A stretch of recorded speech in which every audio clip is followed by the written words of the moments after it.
warahmatullahi wabarakatuh. Waalaikumsalam warahmatullahi wabarakatuh. Semangat dulu. Nah, ya. Kemarin yang udah dengar materi stunting di kantor Wani siapa, Bu? Oh, udah ya. Kita ingat-ingat lagi nggak apa, Bu? Ya, apa ya? Baiklah, perkenalkan lagi ya, Bu. Nama saya Gisla Denisa. Ya, sehari-hari bertugas di Puskesmas Siti Umpat. Udah 2 tahun. Ya, kalau di kota besar sudah 12 tahun, 13 tahun. Ya, Bu ya. Jadi di Puskesmas sebagai tenaga gizi. Ya, mudah-mudahan ibu-ibu di sini nggak bosan ketemu saya ya, Bu ya, untuk memberikan penyuluhan, edukasi kepada sasaran gitu ya. Gunanya adalah memberikan penyuluhan itu merubah pengetahuan atau merubah mindset kita. Ya, kalau kebanyakan kan kalau anak-anak yang stunting ini kadang orang tuanya, kalau di negara lain ya, Bu ya, orang tuanya malu membawa anaknya ke puskesmas gitu ya. Terus nggak mau datang penimbangan gitu ya. Padahal stunting itu anak-anak kita ini belum stunting sebenarnya. Ya.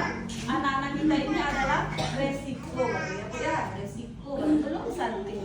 Kita lihat dulu ibu hamilnya kek dulu apa tidak, lahirnya dari BBLR atau berat badan lahir rendah tidak ya, jamban di rumahnya bagaimana, memang ada penyakit cacingan atau tidak gitu ya. Nah baru kita bisa mendiagnosa anak itu adalah stunting gitu ya, ya Bu ya. Jadi kalau diberikan PMT dari puskesmas atau diberikan ada penyuluhan atau untuk datang penimbangan ke posyandu, jadi kita nggak perlu lagi merasa oh anak kita ini kurang gizi. Dapat PMT habis itu kita malu kepada tetangga kita dapat PMT yang gratis, padahal lebih beruntung sebenarnya. Kita sebenarnya kan dapat dari ini gambaran makanan yang harus dikonsumsi oleh balita kita. Ini makanan yang harus kita konsumsi setiap hari. Orang tuanya paham tentang apa itu makanan dan pola gizi anak yang sebenarnya itu bagaimana. Nah kita dapat gambaran itu dari puskesmas atau dari nagari. Nah lebih beruntung sebenarnya ya. Nah ibu-ibu di sini tahu ya apa itu stunting? Sudah tahu itu apa itu stunting itu? Ya, stunting itu kan tinggi badan anak kita itu ya dibandingkan dengan teman seumurnya itu adalah berbeda ya. Bisa jadi karena dia lahirnya di bawah kecil 48 cm gitu ya. Nah nanti untuk ibu hamil gitu ya, diperhatikan berapa berat badan anak kita lahir, berapa panjang badan dia lahir. Kalau dia berat badannya di bawah 2,5 kilo, itu berarti berat badan lahir rendah. Kalau panjang badannya kecil dari 48 cm, berarti dia ada resiko untuk anak kita itu pendek ya. Nah kalau misalnya kalau dia lahir di bawah 48 cm, apakah bisa dia tinggi? Nanti Bu bisa, tergantung nanti kita berikan eksklusif atau tidak, pemberian PASI selama dari 6 bulan sampai 2 tahunnya bagaimana, berkualitas atau tidak, seperti itu ya. Jadi untuk keturunan ya hanya 20% persentasenya ya. Jadi orang tua, ayah atau ibu ya, biasanya tinggi badan ini dari ayah atau ibu? Dari ayah ya. Kalau misalnya ayahnya pendek, bisa jadi anaknya tinggi nanti ya, karena hanya 20% penyumbang keturunan ya. Nah ini stunting itu ya. Stunting itu adalah kondisi gagal tumbuh pada anak akibat dari kekurangan gizi kronis ya. Kekurangan gizi kronis itu pada saat apa Bu? Pada saat kita hamil, pada saat kita melahirkan bayi lahir, pada saat kita pemberian MPASI ya. Yang paling banyak terjadi itu adalah kesalahan pola makan pada saat 6 bulan ke atas ya. Karena orang tua sekarang banyak yang maunya yang instan ya. Karena kalau yang instan itu ya, kalau gizinya itu cuma sedikit sekali. Kalau kita mengkonsumsi makanan selama seminggu berturut-turut misalnya ya, belum juga dicukupi. Karena kita nggak tahu berapa jumlah yang harus yang ada di tubuh kita. Nah, penyebab stunting itu adalah yang pertama ya. Yang pertama itu kurangnya asupan gizi. Cuma yang pertama itu penyebab stunting adalah kurang asupan gizi. Ya. Kurang asupan gizi pada saat apa? Stunting itu terjadi secara tiba-tiba atau tidak? Tidak ya. Stunting itu sudah mengalami proses juga ya, mulai dari hamil, ketika melahirkan dengan alasan kita operasi ya, saya operasi bu tidak bisa menyusui anaknya. Nah dari sini sudahlah kita mengkonsumsi makanan yang tidak beragam pada saat hamil. Pada saat anak lahir langsung diberikan susu formula. Ketika tidak sesuai dengan susu formula, anak diare. Ketika anak diare, kita cari lagi merek baru susu formula. Lagi diare lagi misalnya, atau merah-merah kulitnya. Nah itu yang menyebabkan berawal dari stunting itu kesalahan keputusan dari kita sebagai orang tua ya. Yang kedua, gizi ibu dan praktek pemberian makan di nomor 2 ini yang paling banyak ya. Terkadang dia lahir besar, sampai umur 6 bulan dia besar. Ketika 6 bulan ke atas sudah turun misalnya turun berat badannya. Karena ini bu, kesalahan pemberian makanan pendamping ASI. Ya, pendamping ASI itu biasanya ibu-ibu itu memberikannya pada saat 6 bulan pertama itu adalah makanan instan. Padahal sebenarnya tidak ya. Kita bikin sendiri di rumah ya, kita saring sendiri di rumah. Teksturnya tidak boleh encer ya. Kalau kita memberikan tekstur encer itu adalah lebih banyak kandungan air daripada kandungan gizi. Ya, kadang kita alasannya kasihan anaknya selek gitu ya, tetapi sebenarnya tidak. Ya, untuk makanan MPASI sampai 8 bulan itu adalah disaring. Ya, harus disaring menyesuaikan karena anak ini kan 0 sampai 12 ASI. Ya, dari ASI itu kita berikan makanan pasti kaget lidahnya kan ya. Makanya kita itu bertahap memberikan MPASI ya. Nah, diberikan makanan yang disaring dengan teksturnya adalah tidak boleh encer. Apa tandanya tidak boleh encer? Tanda MPASI encer ketika dituangkan dari sendok tidak mudah turun ke bawah. Nah, itu tanda-tandanya ya. Ketika dituangkan dari sendok, ketika dia cepat turun ke bawah berarti kandungan air lebih banyak dari kandungan zat-zat gizi. Nah, itu kadang yang menyebabkan berat badan anak kita itu susah naiknya. Terkadang kita bisa memberikan makanan rumahan atau yang kita bikin sendiri di rumah, tetapi apa? Teksturnya salah. Ya. Nah, banyak ini. Yang ketiga masih terbatasnya layanan ANC ya. Jadi ketika hamil tidak diperiksakan ke posyandu ya. Nah, yang keempat masih kurangnya akses pada makanan bergizi ya. Kalau kita makanan bergizi, kalau saya rasa ini gampang dapatnya ya. Karena makanan bergizi itu tidak perlu mahal ya. Oh misalnya anggur gitu ya. Anggur itu lebih bagus gizinya daripada pepaya tidak. Karena anjurannya apa? Makanlah berkonsumsi aneka ragam makanan. Ya, tidak ada satu makanan pun yang memenuhi semua zat gizi. Ya, kadang-kadang di buah pepaya itu yang paling banyak apa? Vitaminnya ya, vitamin. Di buah anggur lain lagi. Jadi tujuan kita mengkonsumsi beraneka ragam makanan agar kita dapat semua zat-zat gizi itu untuk tubuh kita, untuk anak-anak kita. Gitu ya, Bu ya. Nah, untuk akses makanan bergizi ini seperti sayuran, buah-buahan, protein hewani, protein nabati, ya, itu sudah bisa kita akses langsung ke pasar. Kalau kita untuk membeli bahan mentah yang sangat segar, langsung kita beli di pasar. Ya, rumah untuk anak, hari ini dia makan ini, besok dia makan ini lagi, hari Rabu beda lagi. Jadi beraneka ragam. Di Senin ayam, Selasa misalnya ikan lele, Rabu saya kasih ikan nila. Yang penting beragam setiap hari. Jadi ketika anak kita 1 tahun ke atas, nafsu makannya itu tidak ada yang drop sekali itu tidak ada. Ya, karena dia sudah terbiasa, karena kita sudah memperkenalkan semua jenis-jenis makanan. Pepaya yang sangat tinggi gizi, pepaya, kayak sayur itu bayam itu sangat mudah dicerna. Ya, kandungan zat besi bayam itu kan sangat tinggi, mudah dicerna. Ya, ini penyebabnya stunting. Yang terakhir kurangnya akses ke air bersih dan sanitasi. ya, bagus gizinya gitu ya, bagus juga pembuatan makanannya kita di rumah. Tetapi kalau higien dan sanitasi keluarga dan lingkungan kita buruk, anak juga akan gampang sakit. Ketika anak gampang sakit, anak tidak mau makan. Ketika anak tidak mau makan, berat badannya akan turun. Ke situ larinya ya Bu ya. Nah, percuma kita berikan misalnya gizinya yang bagus, makanannya udah kita pilih yang segar di pasar. Higien dan sanitasi kalau kita tidak perhatikan, anak akan gampang diare, ya. Anak akan gampang sakit. Ketika sakit dia tidak mau makan, nafsu makannya tidak menurun, dan berat badannya susah naik. Untuk menaikkan berat badan balita itu butuh waktu juga, ya. Nah, ini penyebabnya. Oke, lanjut. Nah, ini faktor determinan stunting ya. Faktor determinan itu ada faktor langsung, faktor yang tidak langsung. Yang faktor langsung ke stunting itu adalah asupan makan. Yang kedua adalah penyakit infeksi. Nah, misalnya anak kita dari lahir gitu ya, mudah-mudahan nggak ada ya. Misalnya anak kita dari lahirnya ada sakit, ada infeksi gitu ya. Kalau anak kita udah sakit kan memang susah naik berat badan.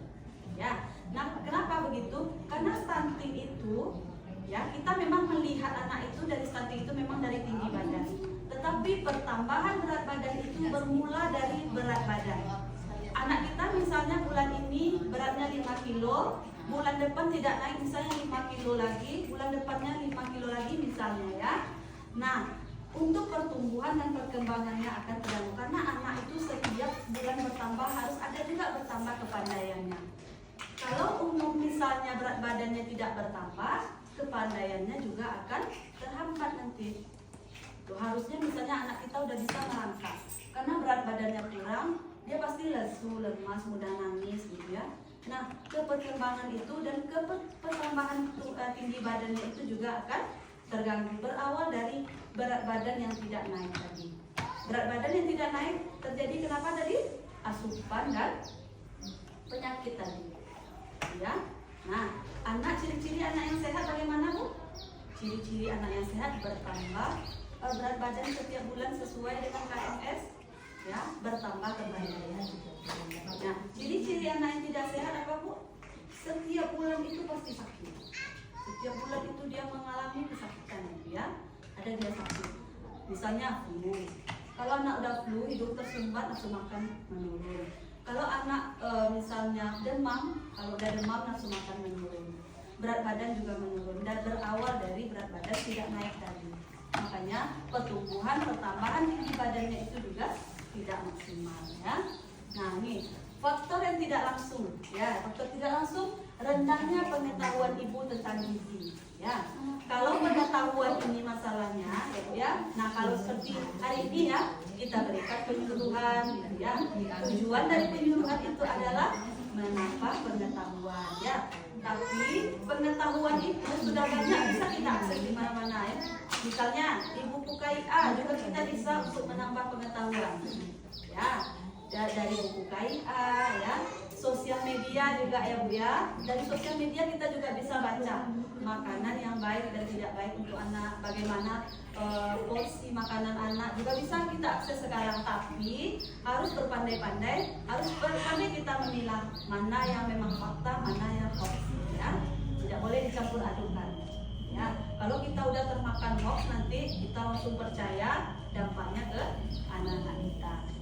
Ya. Nih, kedua, pola asuh yang salah. Apa maksud pola asuh di sini? Pola asuh itu adalah cara kita mengasuh anak. Termasuk dengan cara kita memberikan misalnya keputusan ayah untuk membolehkan anaknya imunisasi, itu termasuk pola asuh. Keputusan kita memberikan ASI saja 0 sampai 6 bulan termasuk pola asuh. Ya, memberikan vitamin A 2 kali dalam 1 tahun di atas umur 6 bulan termasuk pola asuh. Jadi pola pengasuhan kita, ya. Nah, pola asuh ini yang salah, ya. Yang ketiga, sanitasi higien yang buruk yang tadi ya. Nah, boleh Bu, tidak harus higien sanitasi itu harusnya rumah yang bagus, tidak. Ya, yang penting itu adalah rumah bersih dan ventilasinya itu keluar masuk anginnya itu banyak. Ya, yang kita khawatirkan adalah pengap, ya, gelap, lalu lembab. Nah, itu sanitasi yang buruk ya. Lanjut. Nah, lanjut. Nah, ini ciri-ciri anak stunting ini Bu ya. Ciri-cirinya adalah usia. Nah, yang pertama pertumbuhan. Nah, ini dulu pertumbuhan gigi terlambat. Nah ya, pertumbuhan gigi terlambat. Jadi harusnya dia udah tumbuh gigi, tapi dia masih belum tumbuh gigi ya. Wajah tampak lebih muda dari usianya. Ya, wajah tampak lebih muda, misalnya umurnya udah 2 tahun, tapi kenapa kok masih seperti anak 1 tahun gitu ya? Nah, itu ciri-cirinya. Karena proses pertumbuhan dan perkembangannya itu terhambat. Kalau kita dewasa gimana Bu? Umur 35 seperti anak 17 tahun teman kita ya. Kalau anak-anak umur 2 tahun tapi seperti anak 1 tahun berarti ada masalah. Nah, itu ya bedanya ya. Pertumbuhan melambat. Pertumbuhan melambat itu contohnya seumuran dia misalnya ya. Yang satu udah bisa berlari, yang satu masih dia duduk gitu ya. Kecuali ada penyakit ya. Ini dalam konteks yang normal, dia masih duduk, cengeng, bawaannya rewel gitu ya. Untuk berjalan itu juga dia malas. Dia ditambah lagi misalnya orang tua tidak memberikan stimulasi. Nah, itu pertumbuhan yang terhambat ya. Pertumbuhan itu seperti berat badan, tinggi badan gitu ya. Nah, performa buruk pada tes perhatian dan memori belajar. Jadi memang dampak stunting ini adalah ketika dia sudah memasuki usia sekolah. Ya Bu, ketika dia kecil, kalau misalnya dia ada resiko stunting tidak ditangani dengan tepat, pas dia sekolah nanti, memang sel-sel otaknya itu tidak tersambung dengan baik, ya. Kalau sel-sel otak tidak tersambung dengan baik, materi yang disampaikan ibu guru di sekolah juga tidak terserap dengan baik, karena antara sel-sel di dalam otak kita itu kan beribu macamnya Bu ya, beribu-ribu sel-sel ya. Antara satu sel dengan sel lain tidak terhubung dengan baik. Makanya apa yang disampaikan, informasi dari luar atau stimulasi yang kita sampaikan lambat dia mencernanya. Nah, itu dampaknya stunting. Jadi stunting itu dampaknya bukan hanya tinggi badan, lebih pendek anak kita dari orang lain, enggak seperti itu ya.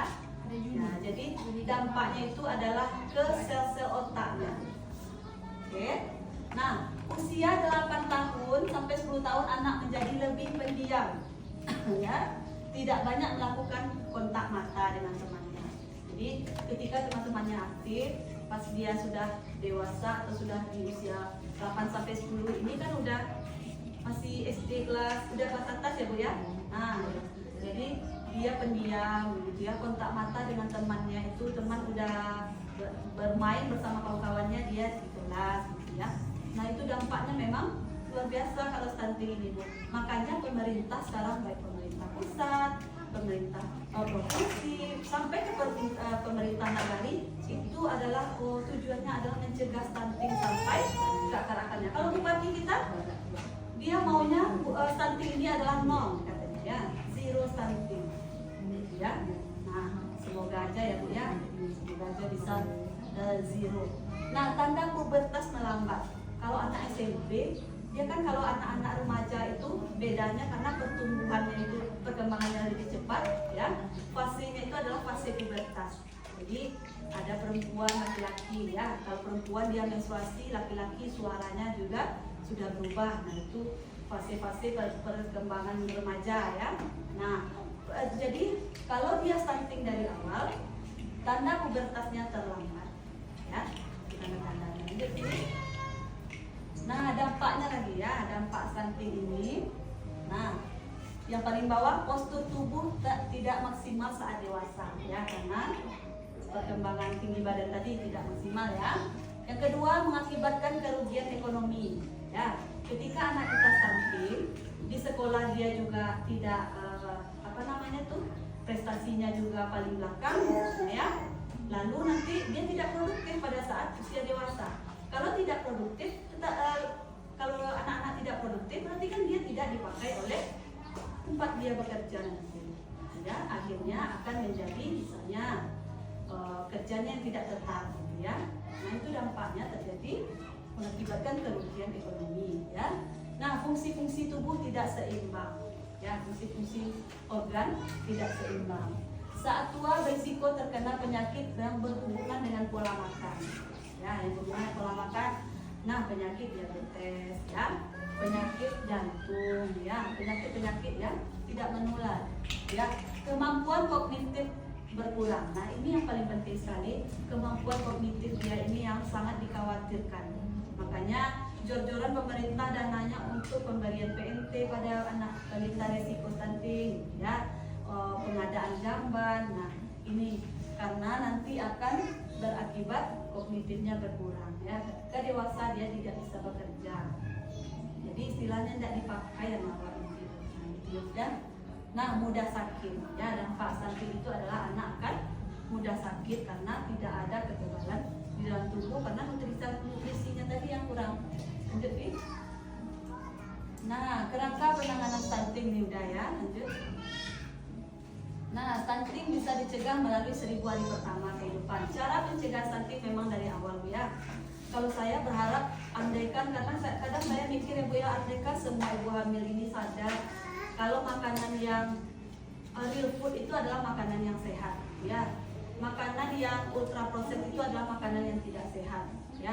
Jadi untuk ibu hamil, ya, mulai dari awal, ya. Kalau untuk memang pencegah stunting itu memang dari remaja, pemberian tablet tambah darah ke sekolah untuk anak-anak. Jadi kalau ada anak-anak ibu di sini yang sudah SMP, SMA, bawa tablet tambah darah pulang, karena kami dari puskesmas kan memberikan tablet tambah darah ke remaja putri. Nanti kalau ada dia bawa tablet tambah darah pulang, jangan dibilang hamil ya, enggak ya, karena tablet tambah darah itu tidak hanya untuk ibu hamil.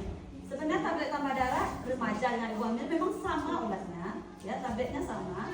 Pencegahannya juga untuk mencegah anemia karena dimulai dari remaja, gitu ya Bu, ya. Ya, jadi untuk tablet tambah darah untuk remaja, ya.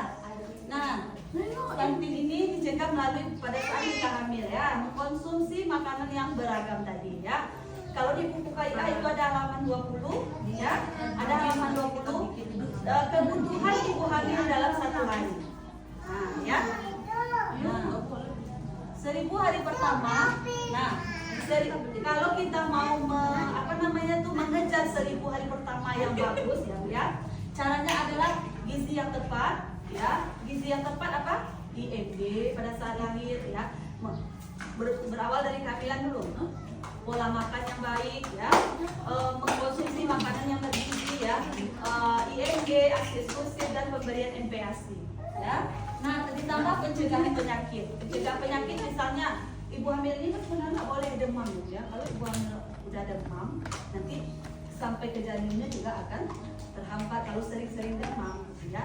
Jadi pencegahan penyakit. Jadi kalau ketika kita hamil itu kita pandai-pandai menjaga kesehatan, ya. Jangan terlalu kelelahan, nah jangan terlalu kecapean, ya. Sama dengan tumbuh kembang yang optimal. Jadi yang 2 ini aja, gizi tepat, pencegahan penyakit, sama dengan tumbuh kembang yang optimal, dan kita sudah melakukan pencegahan stunting sebenarnya, ya. Jadi sebenarnya di tangan kita sebenarnya kesehatan anak, ya, di tangan kita ibu-ibu. Jadi kalau bapak-bapaknya dia lagi cari nafkah aja, ya. Kalau untuk kesehatan anak memang di tangan kita ibu-ibu. Mulai dari hamil, menyusui, ya, memberikan makanannya, gitu, ya. Baru kita yang menentukan. Nah, lanjut. Nah, ini kerangka penanganannya, ya. Ibu hamil nanti minum tablet tambah darah itu wajib, ya. Wajib untuk ibu hamil. Berapa minimal? 160 tablet. Ya, kalau kemarin kalau ilmunya kemarin 90 tablet minimal selama hamil. Kalau sekarang nggak lagi Bu, dirubah. Jadi 180 tablet dalam selama kehamilan. Nah, setiap hari harus mengkonsumsi tablet tambah darah untuk ibu hamil. Minumnya sebelum tidur. Ya, tujuannya adalah mengurangi mual. Ya, mengkonsumsi tablet tambah darah bagusnya dengan buah yang tinggi vitamin C, contohnya jeruk. Ya, tidak boleh mengkonsumsi tablet tambah darah dengan susu, dengan teh, dengan kopi. Disarankan adalah dengan berbarengan dengan mengkonsumsi buah tinggi vitamin C, misalnya jus jeruk, ya. Nah, kalau tidak ada buah tinggi vitamin C, boleh dengan air putih. Nah, terus ibu menyusui dan bayi ya, mendorong untuk inisiasi menyusui dini IMD. Nah, ibu menyusui dan anak usia 7 sampai 23 bulan ini di sini adalah MPASI-nya ya, membuatkan makanan pendamping.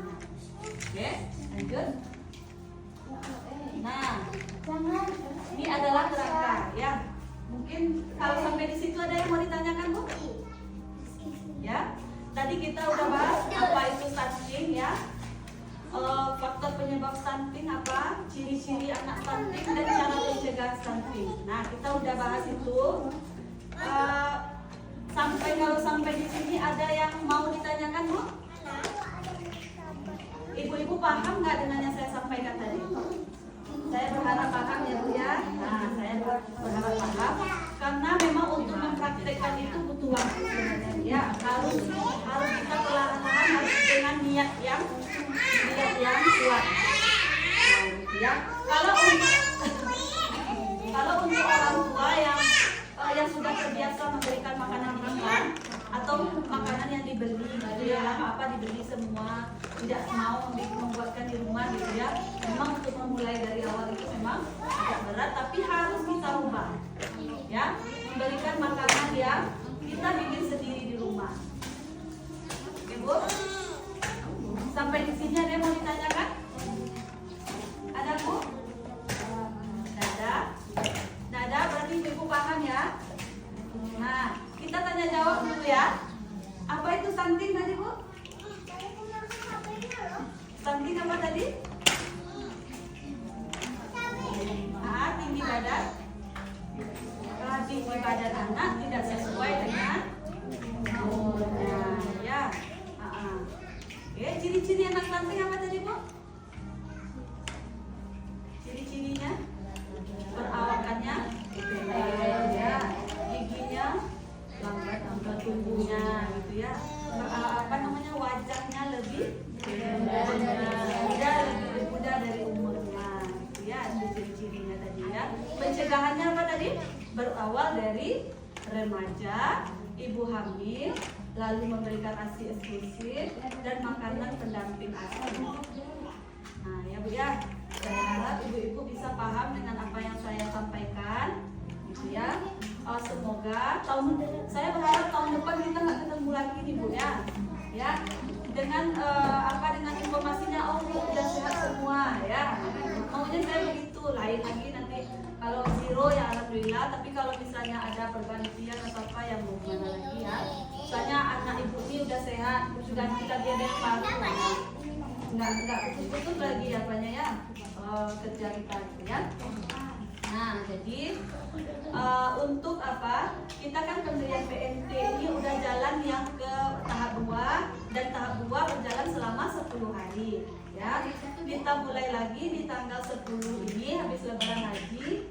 Nah, kita ada berarti 18 hari lagi untuk balita. Untuk ibu hamil kita masih ada berapa? 100 hari lagi ya. Kita udah jalan 30-40 hari ya.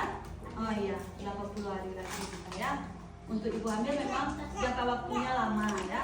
Karena memang pencegahannya itu memang dari kita hamil ya, makanya ibu hamil itu harus lama ya. Oke, ibu. Nah, ya. Baiklah, mungkin hanya itu yang bisa saya sampaikan gitu ya. Terlebih dan terkurang kalau ada kata-kata salah saya yang tidak pada tempatnya mohon dimaafkan ya, Bu. Terlebih dan terkurang saya mohon maaf. Wabillahi taufiq wal hidayah. Assalamualaikum warahmatullahi wabarakatuh.